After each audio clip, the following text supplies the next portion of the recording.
Post ক্রিয়েশনের উপর যে নোটিফিকেশনটা হয়েছিল সেটা চ্যালেঞ্জ করে যে মামলাটা চলছে, সেই মামলা আজকে শুনানি ছিল এবং সেটা আগেই কিন্তু সুপ্রিম কোর্টে এই বিষয়ে একটা ক্লারিফিকেশন এসছে যে সুপারনিউমারি পোস্ট কিন্তু গভর্নমেন্ট ক্রিয়েট করতে পারে। এখন বিষয় যেটা হচ্ছে যে যারা এই সুপারনিউমারি পোস্টের জন্য রেকমেন্ডেড লেটার পেয়েছিল, যারা রেকমেন্ডেশন পেয়েছিল, তারা কিন্তু এখন অ্যাডেড পার্টি হওয়ার জন্য অ্যাপ্লাই করেছিল। আজকে সেই অ্যাডেড পার্টিটা অ্যালাউ হয়েছে, কারণ তারা যারা রেকমেন্ডেশন পেয়েছিল তারা কিন্তু দীর্ঘদিন ধরে এই মামলায় যুক্ত হওয়ার জন্য আবেদন করেছিল।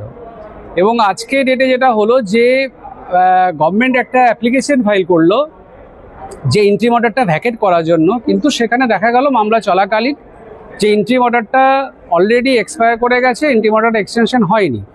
তো সেখানে একটা বিষয় যেটা উঠে এলো যে যদি ইন্ট্রিম অর্ডার এক্সপায়ারি করে গেছে তাহলে ভ্যাকেটিং অ্যাপ্লিকেশনের কী প্রয়োজনীয়তা আছে।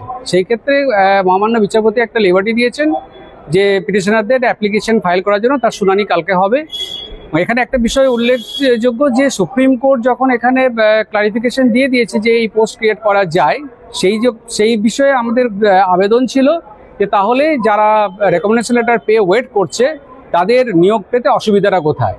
কিন্তু মহামান্য বিচারপতি কালকে বিষয়টি আবার শুনবেন এবং শোনার পরেই সিদ্ধান্ত হবে যে ইন্ট্রিম অর্ডার ভ্যাকেট হবে না ইন্ট্রিম অর্ডার এক্সটেনশন হবে। দেখো, আজকে হয়তো এটা কোনো মিস্টেক হতে পারে, কারণ যখন দেখা যাচ্ছে যে একটা ভ্যাকেটিং অ্যাপ্লিকেশন ফাইল করা হলো, তার মানে এটা ধরে নিতে হবে যে ইন্ট্রিম অর্ডারটা অলরেডি আছে।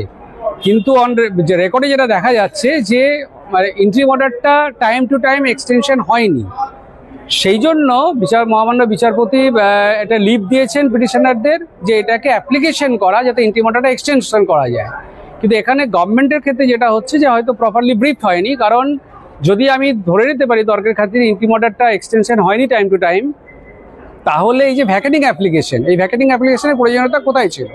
তাহলে ভ্যাকেটিং অ্যাপ্লিকেশন করে এটা ভুল হলো, কারণ গভর্নমেন্ট যদি কোনো ইন্ট্রিম অর্ডার না থাকে সেখানে তারা নিয়োগ করতে পারতো। কিন্তু এখানে যেটা দেখা যাচ্ছে পরিষ্কারভাবে যেটা আমরা বুঝতে পারছি যে ইন্ট্রিম অর্ডার যখন নেই এবং সুপ্রিম কোর্টে যখন ক্লারিফিকেশন দিয়ে দিয়েছে যে সুপারনিউমারি পোস্ট ক্রিয়েট করা যায়, তো সেই ক্ষেত্রে কোর্টের কাছে ভ্যাকেটিং অ্যাপ্লিকেশন ফাইল না করেও কিন্তু রাজ্য সরকার আবেদন করতে পারতো, যারা রেকমেন্ডেশন লেটার পেয়েছে তাদেরকে নিয়োগটা দেওয়ার জন্য সুপারিশ করতে পারতো বা সেই সাবমিশন কোর্টের কাছে তুলে ধরতে পারতো। কিন্তু এখানে আমার মনে হয় এটা টেকনিক্যালি একটা ভুল হয়েছে, কারণ যদি আমি তর্কের খাতিরে ধরেই থাকি যে ইন্ট্রিম অর্ডারটা ভ্যাকেট হয়ে গেছে, তাহলে এই যে ভ্যাকেটিং অ্যাপ্লিকেশন গভর্নমেন্ট ফাইল করলো সেখানে কিন্তু এই জটিলতাটা আরও সৃষ্টি হলো।